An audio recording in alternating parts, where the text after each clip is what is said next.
Hello guys, welcome to my channel study with KD. आज हम लोग डेफिशिएंसी एंड डिजीज के बारे में जानेंगे। ठीक है, ये एक इम्पोर्टेंट टॉपिक है जो कि हर एक कॉम्पिटिटिव एग्जाम्स में इससे क्वेश्चंस देखने को मिलते हैं। एक या दो तो रहता ही रहता है। ठीक है, तो पूरा वीडियो देखिएगा ध्यान से, आपको अच्छे से समझ में आएगा। चलिए फिर शुरू करते हैं हम लोग बिना वक्त गवाए।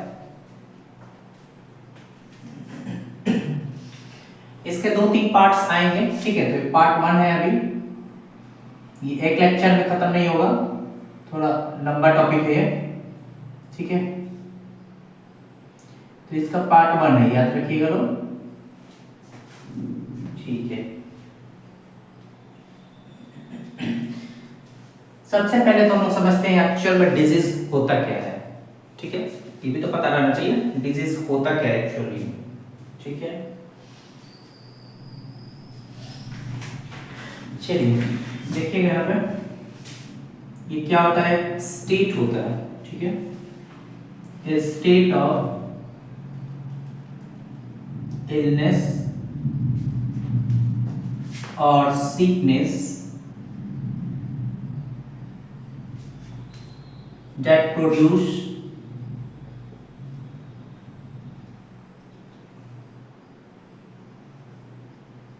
a specific symptoms। ठीक है, डिजीज का मतलब हम लोग क्या बोल सकते हैं कि स्टेट होता है और इलनेस होता है, मतलब सिकनेस। ठीक है, जिससे कुछ हम लोग को स्पेसिफिक सिम्टम्स के बारे में पता चलता है। ठीक है, चलिए डिजीज के टाइप्स देख लेते हैं हम लोग यहाँ पे। ठीक है, यहाँ लिख दीजिए टाइप्स ऑफ डिजीजेस। ठीक है, दो तरह के होते हैं,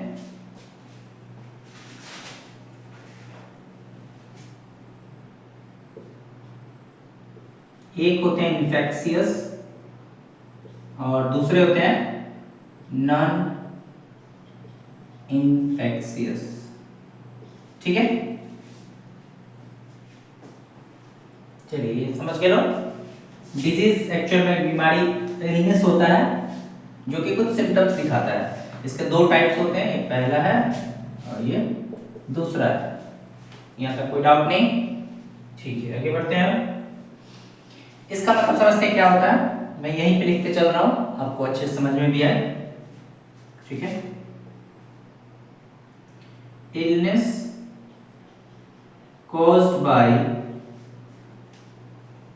harmful pathogens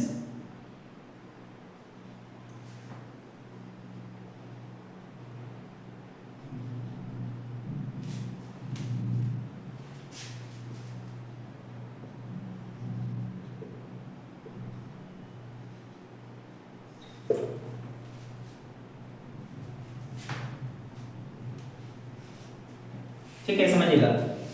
इन्फेक्शियस में मैंने क्या लिखा है कि इलनेस, इलनेस का मतलब ही समझिएगा डिजीज जो कि कॉज्ड होता है हार्मफुल पैथोजेंस से। अभी पैथोजेंस का मतलब मैं बताने वाला हूं जस्ट ही, जो कि हम लोग के बॉडी में चला जाता है। ठीक है, क्या जाता है एक्चुअल में बॉडी में, पैथोजेंस।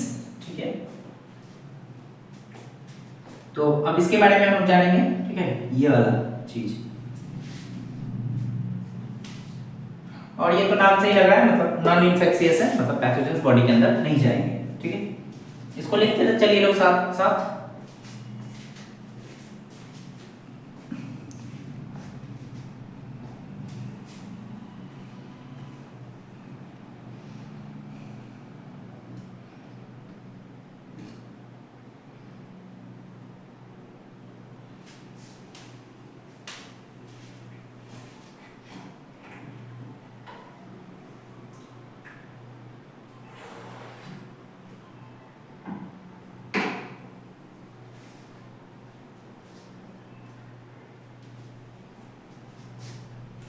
ठीक है, मैं इसको रब कर रहा हूं। अब पैथोजेंस के बारे में हम लोग पढ़ते हैं। ठीक है, इसको सब मिटाता हूं मैं।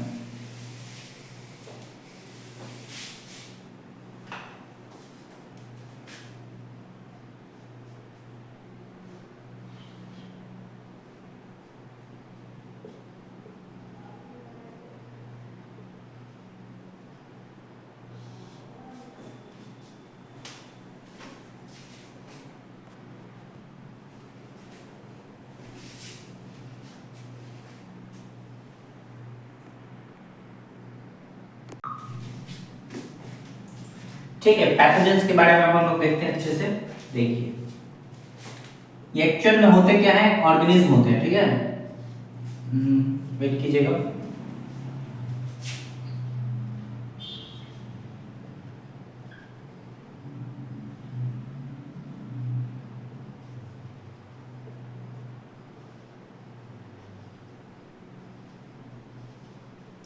इनको क्या बोलते हैं, ऑर्गेनिज्म होते हैं, इन्हीं की वजह से डिजीज होती है, मतलब बीमारियां होती हैं, ठीक है।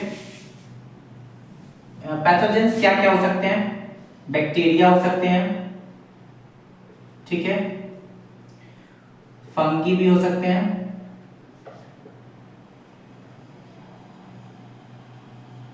अच्छा इसको कोई कोई फंगी पड़ता है, कोई कोई फंगाई पड़ता है, ठीक है, इसमें कोई दिक्कत नहीं है।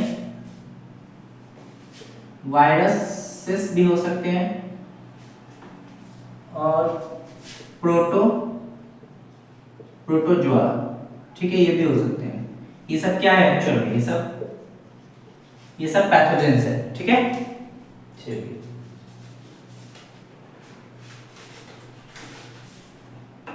अब हम लोग पहले बैक्टीरिया के बारे में जानेंगे, ठीक, एक एक करके जानेंगे हम लोग। इनसे मतलब बैक्टीरिया से कौन सी डिजीज होती है, उस बैक्टीरिया का क्या नाम है, मतलब जिससे जो डिजीज होती है उस बैक्टीरिया का क्या नाम है, ये, ठीक है। तो यहाँ पहला नंबर लिख लिया जाए, बैक्टीरिया।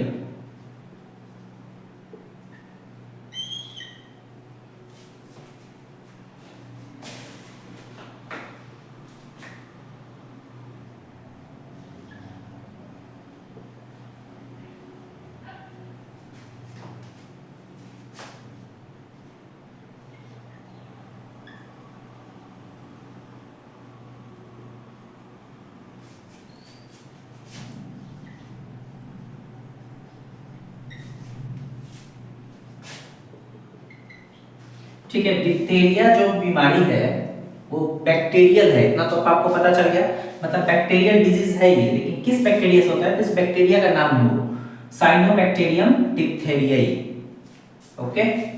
और देखते हैं अभी हम लोग, जैसे कोलेरा, कोलेरा भी क्या है, ये भी बैक्टीरियल डिजीज ही होगा। ये किससे होता है, मतलब कौन से बैक्टीरिया से होता है, तो उसका नाम है विब्रियो कोलेरा, और यहाँ ई लगा देते हैं हम लोग, ठीक है। और देखिए जैसे टेटनस, ये कौन सा बैक्टीरिया से होता है, तो clostridium, clostridium, clostridium tetani, TETANI, इससे होता है, ठीक है। एक और याद रख लीजिए, लेप्रोसी, ये बीमारी किससे होता है, ये ई है, याद रखिएगा, ओके मैं फिर से लिखता हूं,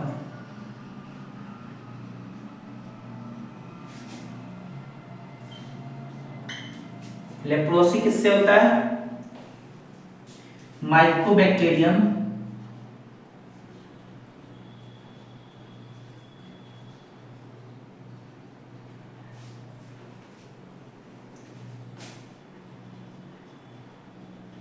इससे माइकोबैक्टीरियम लेप्री, ठीक है। तो ये सब देखिए, ये डिजीज का नाम है और ये कौन से बैक्टीरिया से होता है उसका नाम है इससे, ठीक है। इसको नोट करते चलिए लोग साथ में। अभी और कुछ देखते हैं हम लोग, मतलब ये सब बैक्टीरियल डिजीज कहलाएंगे ये सब, ठीक है। इसको लिख लीजिए लोग, फिर हम लोग आगे बढ़ते हैं।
चलिए कुछ और देखते हैं, ठीक है।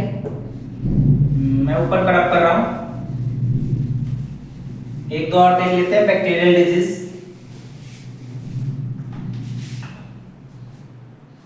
जैसे न्यूमोनिया, ठीक है, PNEU, न्यूमोनिया, ये किससे होता है? इसका थोड़ा सा टफ नाम है, याद रखना पड़ेगा लोग को। स्ट्रेप्टोकोकस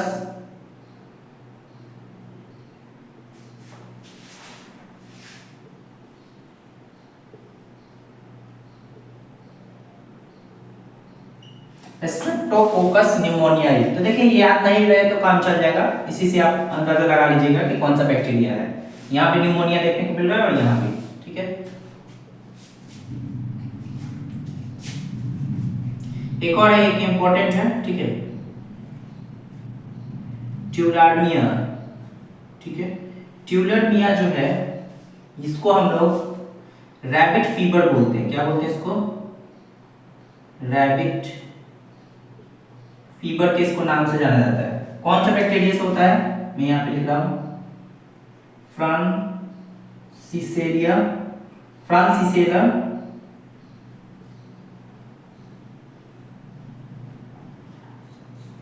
ठीक है, ये वाला इंपॉर्टेंट है, ठीक है। आखिरी वाला ट्यूलरमिया किससे होता है? फ्रांसिसेला ट्यूलारिनेसिस से। इसको हम लोग रैबिट फीवर के नाम से जानते हैं, ठीक है। तो ये कुछ बैक्टीरियल डिजीजेस थे और किस बैक्टीरिया से होता है वो मैंने आपको बताया, ठीक है। अब हम लोग नेक्स्ट देखेंगे फंगल, मतलब फंगस डिजीज या फंगल डिजीज, ठीक है। इसको लिख लीजिए लोग दोनों जल्दी से।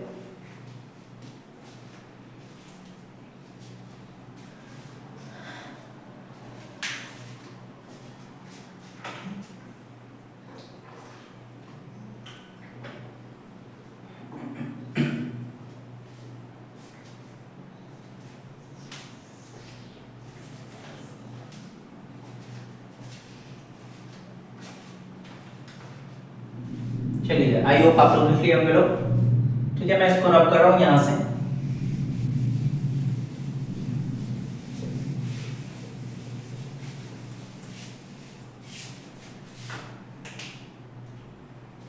दूसरा देखते हैं हम लोग फंगस से, ठीक है। मतलब कौन से फंगस से कौन कौन सी बीमारियां होती हैं।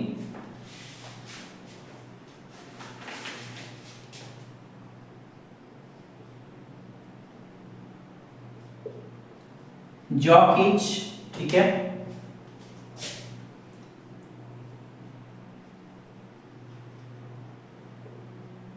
एथलीट फुट,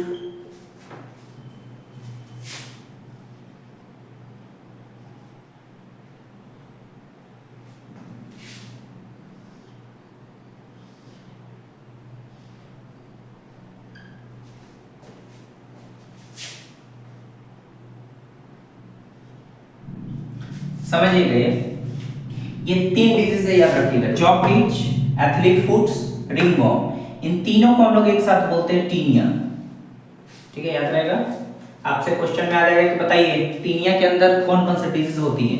ये तीनों ऑप्शन दे दे और एक गलत ऑप्शन दे दे, तो उस हिसाब से आप लगा सकते हैं, ठीक है।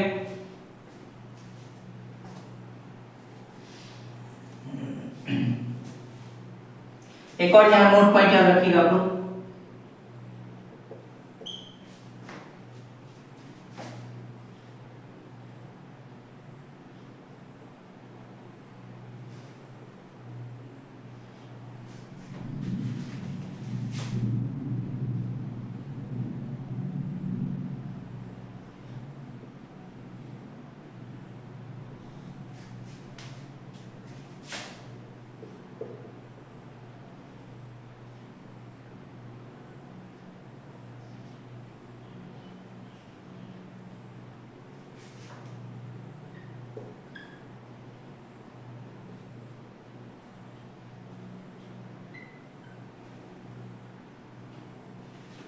देखिए ये डिजीज का नाम है ओनिकोमाइकोसिस। क्या पढ़ेंगे इसको? ओनिकोमाइकोसिस। इसको मतलब इसमें कौन सा फंगस प्रेजेंट रहता है? ये टीनिया उनग्लम, ठीक है। और ये नेल का इन्फेक्शन होता है, मतलब नाखून में अगर इन्फेक्शन हो तो एक्चुअल में ये वाला मतलब फंगस रिएक्ट किया है और उसको इस नाम से उस बीमारी को हम लोग जानते हैं ओनिकोमाइकोसिस। ओनिकोमाइकोसिस जहां देखने को मिले आप समझिएगा कि नाखून से रिलेटेड चीज है, मतलब नाखून से कुछ इन्फेक्शन वगैरह से है। ठीक है, चलिए इसको भी लिख लीजिए लोग।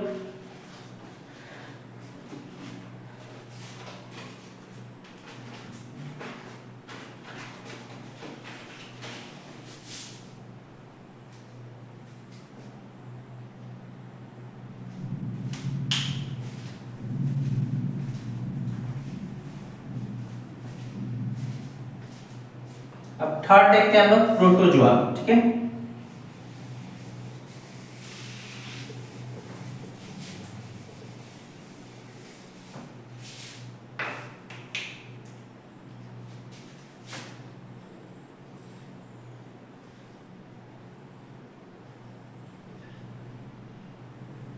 देखते हैं प्रोटोजोआ से कौन कौन सी बीमारियां होती हैं।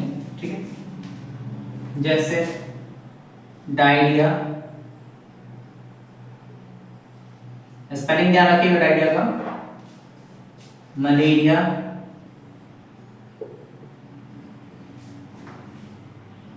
एक और होता है विसरल डिजीज। ठीक है,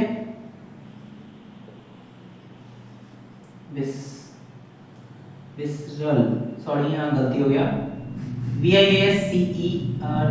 ठीक है,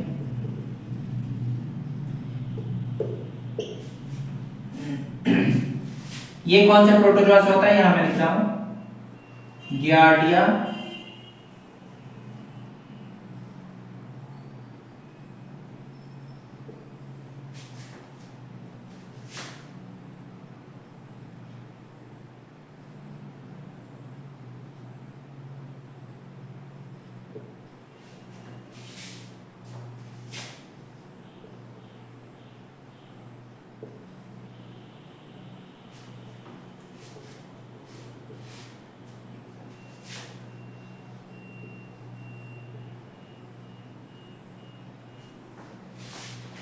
ठीक है, तीनों देख लिया आप लोग। डायरिया जो होता है वो कौन से प्रोटोजोआ से होता है, गियार्डिया लैम्बिलिया। ठीक है, और मलेरिया ये आ चुका है बहुत बार एग्जाम में, प्लाज्मोडियम से होता है, और ये भी आ चुका है विसरल डिजीज जो होता है लिस्मानिया से होता है। ये एक्चुअल में सब क्या है, प्रोटोजोआ के नाम है और ये बीमारी के नाम है। मैं फिर से बता रहा हूँ, इधर वाला साइड ये कौन सा प्रोटोजोआ है एक्चुअल में बीमारी जो करता है, तो प्लाज्मोडियम जो है मलेरिया करता है, ऐसे समझिए। ठीक है, इसको भी लिख लीजिए लोग। ये दोनों इंपॉर्टेंट है। ठीक है, बार बार बहुत सारे कॉम्पिटिटिव एग्जाम्स में देखने को मिला है। ठीक, अब हम लोग नेक्स्ट पढ़ेंगे वायरस के बारे में। ठीक है,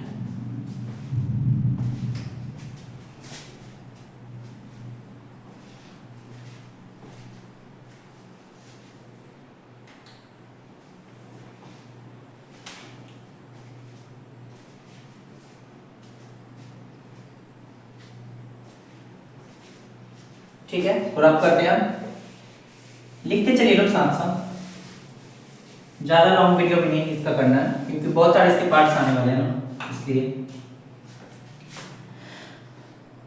वायरस मतलब वायरल डिजीजेस। ठीक है, इसमें बहुत सारे आएंगे। इबोला, ये किससे होता है, इबोला वायरस से। जीका, ये किससे होता है, एडिस मॉस्किटो।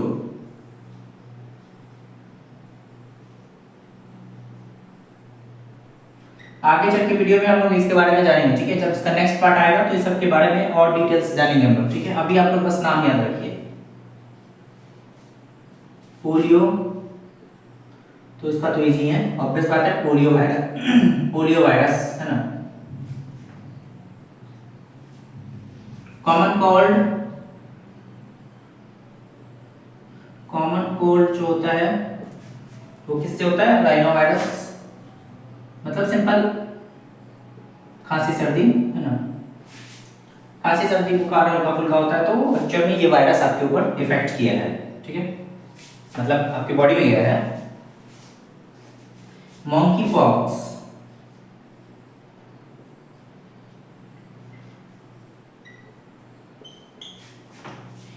ये मॉन्की पॉक्स है तो मॉन्की पॉक्स वायरस इसी से होता है।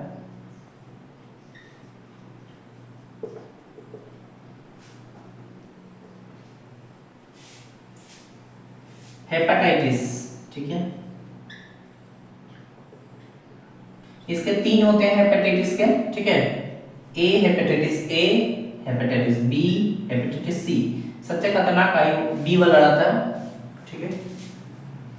और भी इधर मैं लिख रहा हूं एड्स, ये किससे होता है? HIV virus, human immuno deficiency virus, ठीक है, या ह्यूमन इम्यूनो वायरस भी बोल सकते हैं हम लोग। इसका फुल फॉर्म आप लोग कमेंट में कीजिएगा। फुल फॉर्म इसका देना है इन कमेंट बॉक्स, ठीक है। और इसका भी, दोनों का फुल फॉर्म मुझे कमेंट बॉक्स में चाहिए सभी का। और भी होता है कुछ वायरल डिजीजेस, जैसे कि मिडिल ईस्ट रेस्पिरेटरी सिंड्रोम,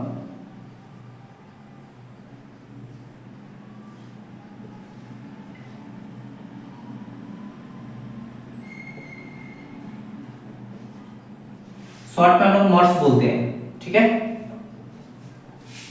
एक और है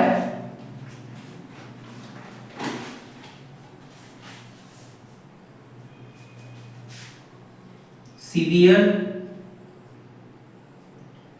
एक्यूट रेस्पिरेटरी सिंड्रोम, सॉरी यहाँ सिंड्रोम हो ना, इसको बोलते हैं सार्स, शॉर्ट में SARS।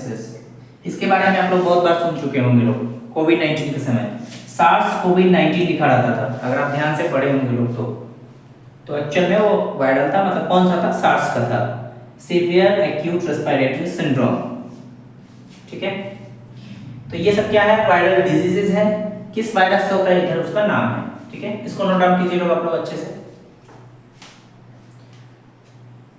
फिर अब हम लोग नेक्स्ट कुछ और देखते हैं। अभी हम लोग डिजीज के बारे में पढ़ रहे हैं, याद रखिएगा, डेफिशिएंसी के बारे में नेक्स्ट पार्ट में आएगा।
चलिए, सब पैथोजेंस के बारे में हम जान गए लोग, ठीक है।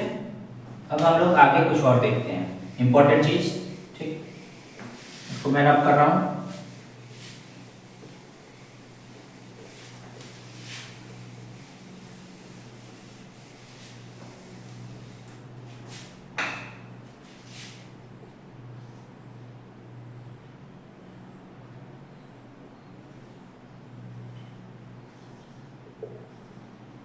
कम्युनिकेबल डिजीज क्या होते हैं, ठीक है। इसको हम लोग क्या बोलते हैं, याद रखिएगा, इन्फेक्शियस या फिर कंटाजियस, ठीक है, इसको इस नाम से जानते हैं, माने इन्फेक्शियस डिजीज भी या फिर कंटेजियस डिजीज भी। ओके, देखिए क्या होता है।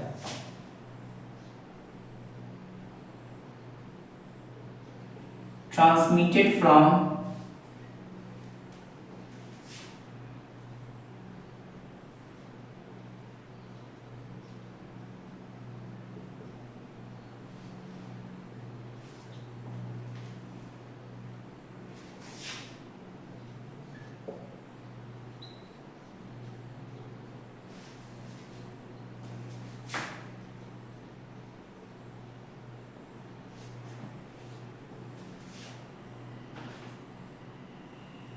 ठीक है, ये क्या होता है, देखिए कम्युनिकेबल डिजीज नाम से लग रहा है कि ये, और इसका नाम है, मैंने जस्ट बताया, इन्फेक्शियस भी है, कंटाजियस भी है। कंटाजियस का मतलब याद रखिएगा कि ये एक सोर्स से दूसरे सोर्स तक ट्रांसफर हो सकता है। ठीक है, इसलिए मैं यहाँ पे लिखा हूँ transmitted from one source to another source by infectious bacteria, या फिर कोई वायरस से भी। ठीक है, या फिर यहाँ कोई देख सकते हैं वायरस से भी हो सकता है। ये मतलब ट्रांसमिट मतलब यहाँ से किसी और में, फिर किसी और में, फिर किसी और में, इस तरीके से। ठीक है, चलिए इसको लिख लीजिए लोग।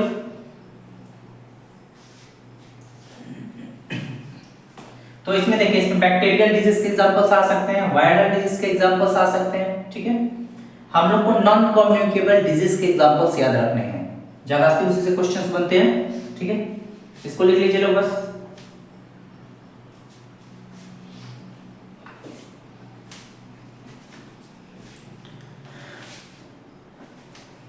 चलिए, तो लिख लिए होंगे लोग। अब हम लोग नॉन कम्युनिकेबल देखते हैं। ठीक है, वो क्या होता है।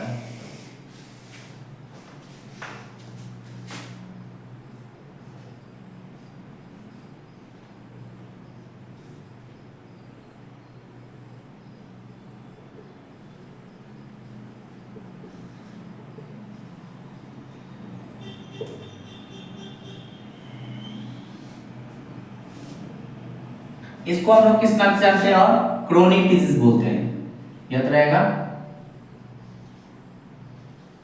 क्रोनिक डिजीज जहां लिखा रहता है, इसका मतलब है नॉन कम्युनिकेबल है। ठीक है, मतलब कि ट्रांसफर तो नहीं हो सकता, लेकिन और बताता हूं मैं, एक दिक्कत है इसमें। देखिए यहां पे मैं लिख रहा हूं नॉट स्प्रेड थ्रू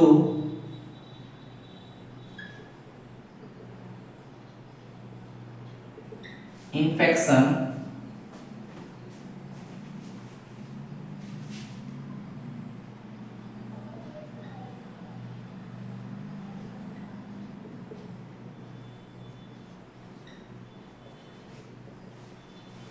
बट, देखिए वहां बट लगाया मैंने, बट टिपिकली मतलब ज्यादास्ती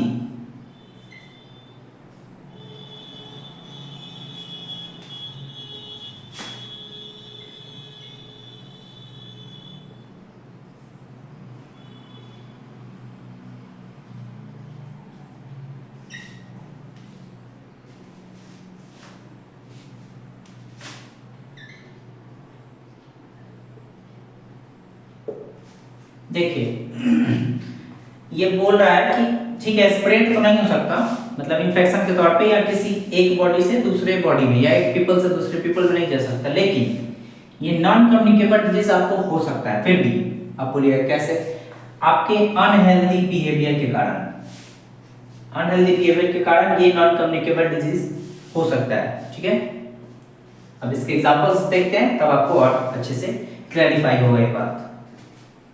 ठीक है, तब तक इसको लिख लो।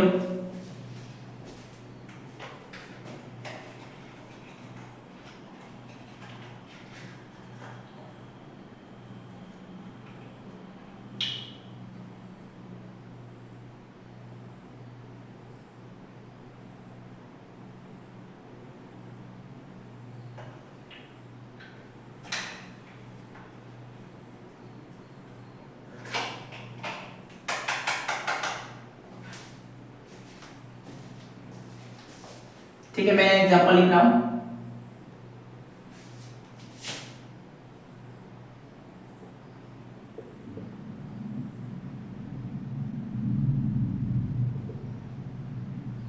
Cardiovascular disease. ठीक है, ये हो सकता है अर्थराइटिस, ये भी नॉन कम्युनिकेबल ही है। डिप्रेशन, डिप्रेशन क्या है, ये भी नॉन कम्युनिकेबल डिजीज ही है। ऐसा थोड़ा है कि एक लोग से दूसरे लोग में डिप्रेशन चला जाएगा, नहीं ना जाएगा, ठीक है। ये आपके अनहेल्दी बिहेवियर के कारण हो सकता है ये सब चीजें, ठीक। हाइपरटेंशन,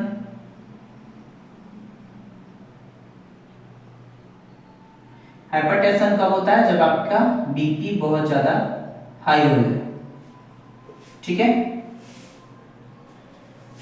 हार्ट अटैक,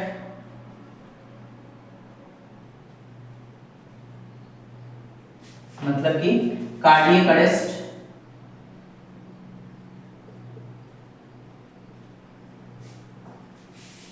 और कैंसर भी, ठीक है। कैंसर देखिए यहाँ पे मैं लिख दे रहा हूं, एक सर्विक्स कैंसर होता है, ठीक है, ब्रेस्ट कैंसर और ओरल कैंसर, ठीक है। इन सब के बारे में हम लोग डिटेल में जानेंगे इस वीडियो में नहीं, ठीक है, नेक्स्ट वीडियो में। सर्विक्स कैंसर क्या होता है, ब्रेस्ट कैंसर क्या होता है और ओरल क्या होता है, ठीक है। अभी बस आप लोग ये लिखते रहिए लोग, ठीक। तो देखिए ये सब जो भी मैं डिजीज का नाम लिया, क्या नॉन कम्युनिकेबल है। ऐसा थोड़े कि देखिए यहाँ पे आपको हाइपरटेंशन है, जरूरी है कि अगला व्यक्ति को होगा ही होगा, नहीं होगा, आप उसके साथ बैठे भी हैं फिर भी नहीं होगा। लेकिन वही अगर कम्युनिकेबल रहता, आपको कोई बीमारी है तो पॉसिबल है, चांसेस है कि अगला मतलब जो सामने वाला है उसको हो जाए, मतलब ट्रांसफर हो जाए, ठीक है। अब ऐसा थोड़ा मान लीजिए, अगर सपोज कीजिए भगवान ना करे क्या है, किसी को हार्ट अटैक, मान लीजिए कि हार्ट अटैक आ गया, तो जरूरी थोड़े जो सामने है उसको भी आ ही जाए, तो यही होता है नॉन कम्युनिकेबल डिजीजेस, ठीक है। क्रॉनिक होते हैं, मतलब खतरनाक होते हैं, ठीक है। ये तो सबसे खतरनाक होता है, खासकर विमेन लोगों में ब्रेस्ट कैंसर, ठीक है। और ये तो आजकल चल ही रहा है, डिप्रेशन बहुत सारे लोगों में, हाइपरटेंशन भी, ठीक।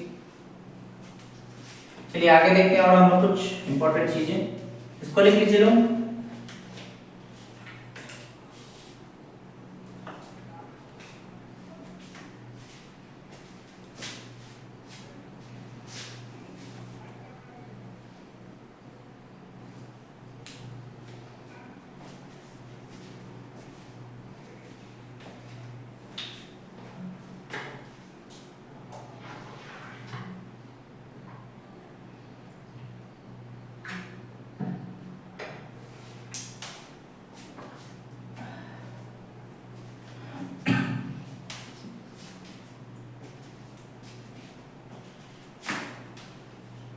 चलिए कुछ और डिजीज देखते हैं, ठीक है, इसको मैं अब कर रहा हूँ।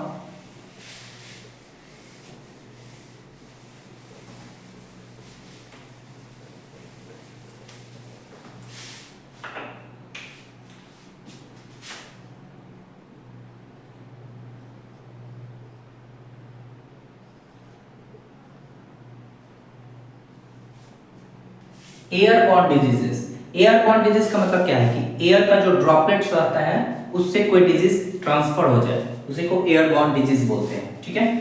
इसके एग्जांपल्स आपको बस याद रखने हैं, जैसे कॉमन कोल्ड है ना, अगर आपको कॉमन कोल्ड हुआ है तो अगर आप छींक रहे हैं, मान लीजिए आपको छींक आ गया, सामने कोई बैठा है तो पॉसिबल है कि उसको भी हो जाए कॉमन कोल्ड, ठीक है, क्योंकि एयर के ड्रॉपलेट से ये डिजीज जो है एयरबॉर्न ये फैल सकता है। इसलिए जब बोला जाता है अगर आपको खांसी सर्दी है और जब छींक आए तो ऐसे हाथ को ढक के या फिर कोई रुमाल रख के तब छींकना चाहिए, ठीक है।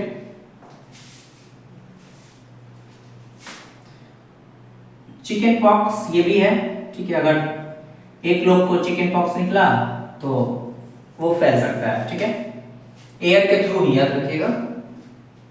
मिसल्स ये भी है, MEAS, एक सेकेंड यहाँ पे LES होगा, ठीक है। और वुपिंग कफ, ठीक है, वुपिंग कफ भी हो सकता है। इन सब बीमारी के बारे में हम लोग जानेंगे नेक्स्ट वीडियो में। अभी बस अभी आप एग्जांपल्स याद करते चलिए, इसमें कौन कौन सा आएगा, ठीक।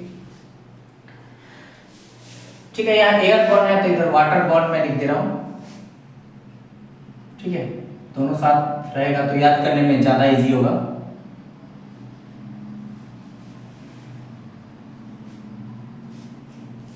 जैसे डायरिया ही है, ठीक है, ये तो वाटर बॉर्न ही है। डायरिया का स्पेलिंग ध्यान से लिखिएगा, लोग कंफ्यूजन करता है, और कोलेरा का भी, ठीक है। टाइफॉइड ये भी तो वाटर बॉर्न ही है। डिसेंट्री ये भी है वाटर बॉर्न ही। ई कोली, ठीक है। और हेपेटाइटिस,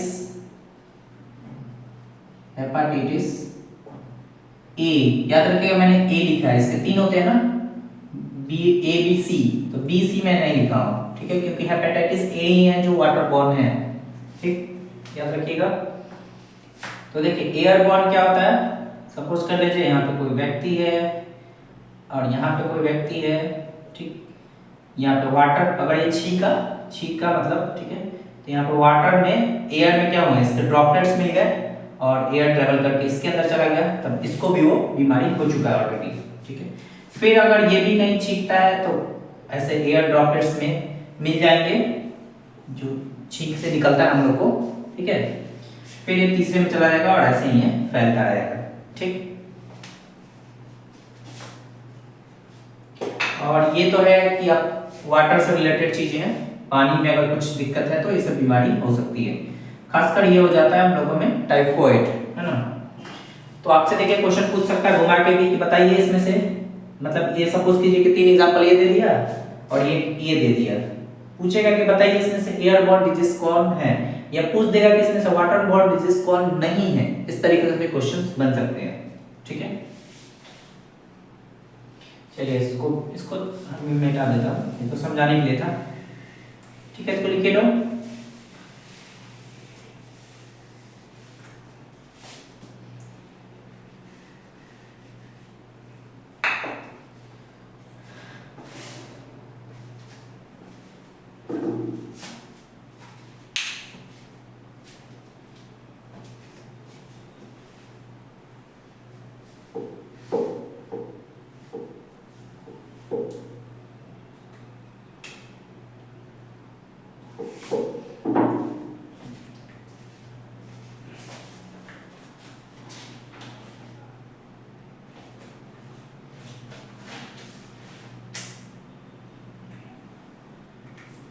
ठीक है।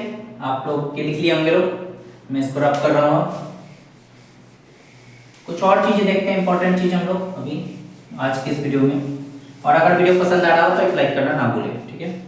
और अगर आप नए हैं चैनल पे तो चैनल को भी सब्सक्राइब कर दीजिएगा, ठीक है। कुछ टर्म्स हैं वो जान लेते हैं हम लोग, जैसे हाइजीन।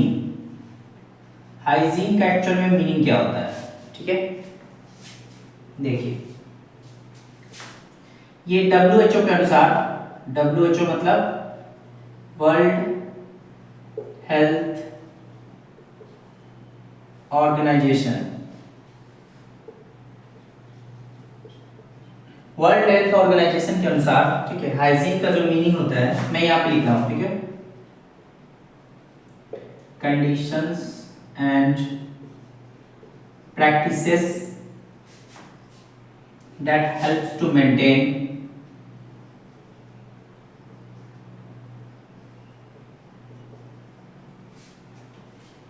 health and prevent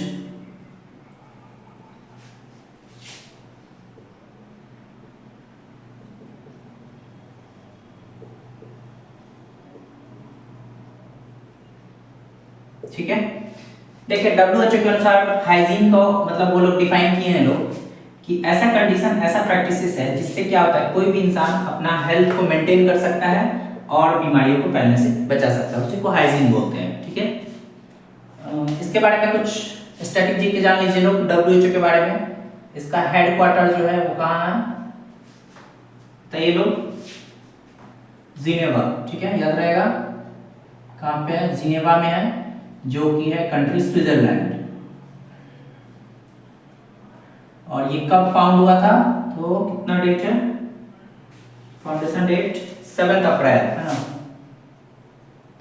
7 अप्रैल 1948 को ये फाउंड हुआ था, मतलब इसको बनाया गया था वर्ल्ड हेल्थ ऑर्गेनाइजेशन को। याद रहेगा? चलिए इसको लिख लीजिए लोग। तो बस एक छोटा सा एक टर्म याद रखना है आप लोग को कि ऐसा कंडीशन, मतलब प्रैक्टिस होता है, हम लोग को खुद करना रहता है कि हम लोग कैसे हेल्थ और बीमारियों को फैलने से बचा सकते हैं, उसी को हाइजीन बोलते हैं। ठीक,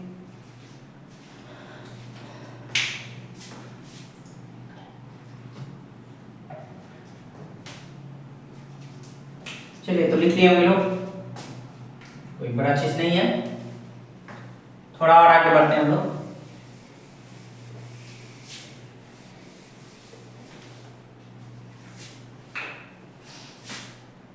अब इसी से आगे थोड़ा बढ़ाया जाए। अच्छा क्या हो गया इसे?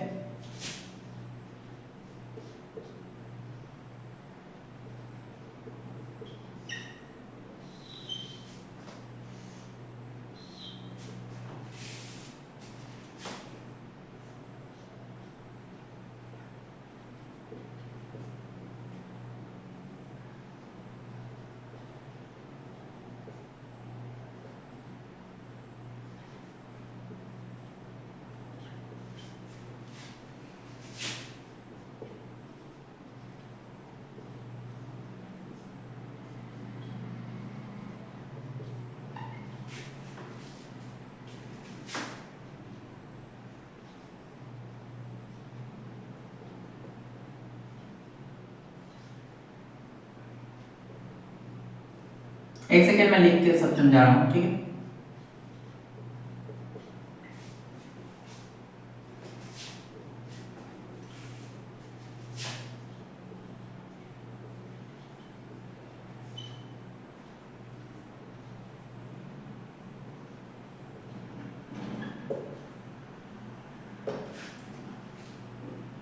देखिए इम्यूनिटी, इम्यूनिटी के दो टाइप्स होते हैं, एक होते हैं इनेट और एक होते हैं नेचुरल या फिर एडेप्टिव। इनेट को हम नेचुरल बोल सकते हैं, नॉन स्पेसिफिक। ये क्या होता है, ये आपके बर्थ से ही प्रेजेंट रहते हैं, ठीक है, बॉडी में।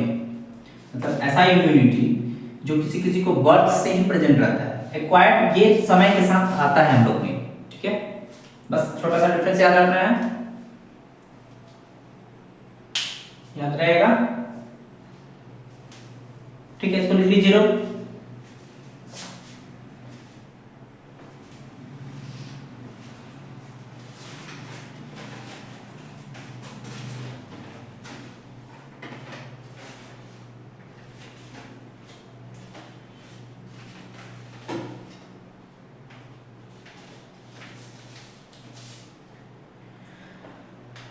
ठीक है, अगला थोड़ा सा चीज बस बचा है, उसको कंप्लीट करते हैं हम लोग, फिर नेक्स्ट वीडियो में हम लोग अच्छे से और जानेंगे, ठीक है?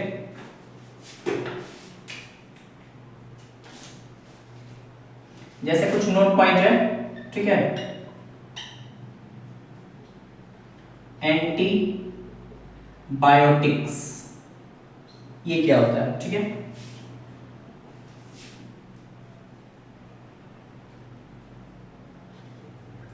Used to treat or prevent some types of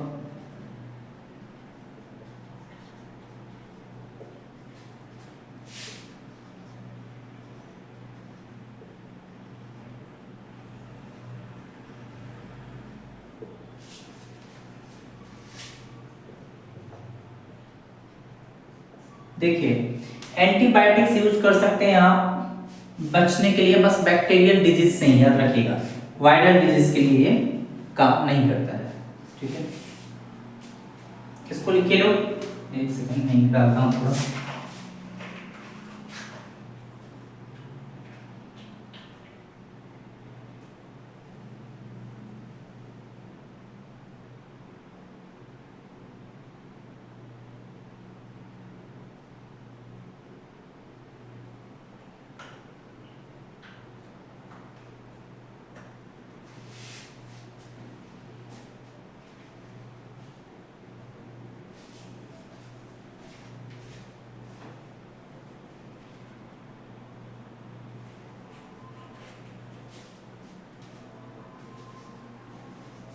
एक और वर्ड याद रखिएगा आप लोग, कन्वल्सन, ठीक है। मैं इसके बारे में लिख रहा हूं, sudden violent irregular movement of the body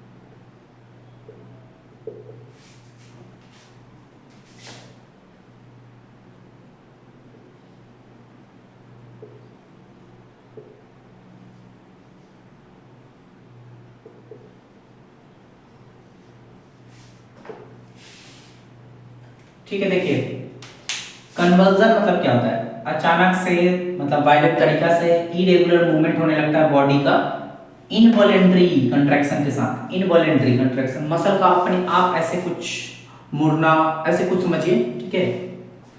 और ये ब्रेन डिसऑर्डर से संबंधित है ये वाला बीमारी कन्वर्जन, इसीलिए इसको एपिलेप्सी बोलते हैं। तो सिंपल याद रखना है कि अगर किसी को एपिलेप्सी होगा तो अचानक से अपने आप ही मसल्स जो है वो इरेगुलर मूवमेंट करने लगेंगे, ठीक है, वायलेंट होने लगेंगे, मतलब कुछ बॉडी में अजीब सा होने लगेगा, ठीक है, उसी को एपिलेप्सी बोलते हैं। तो आई होप आपको ये वाला वीडियो अच्छा लगा होगा, पहला पार्ट इसका। आप लोग कमेंट कीजिएगा, अगर आपको और कोई टॉपिक पे वीडियो चाहिए तो आप बताइएगा मुझे कमेंट सेक्शन में, ठीक है। और इसका नेक्स्ट पार्ट जल्दी आएगा अगले वीक तक, ठीक। इस वीडियो पे हम एम रखते हैं, चलिए 50 लाइक्स ही करा दीजिएगा लोग, इतने तो आप करा ही देंगे लोग। 50 लाइक्स का एम रखते हैं, ठीक है। इस वीडियो पे 50 लाइक्स आप लोग कंप्लीट कीजिए लोग, फिर आपका सेकंड पार्ट आ जाएगा, ठीक है। चलिए पूरा वीडियो देखने के लिए धन्यवाद।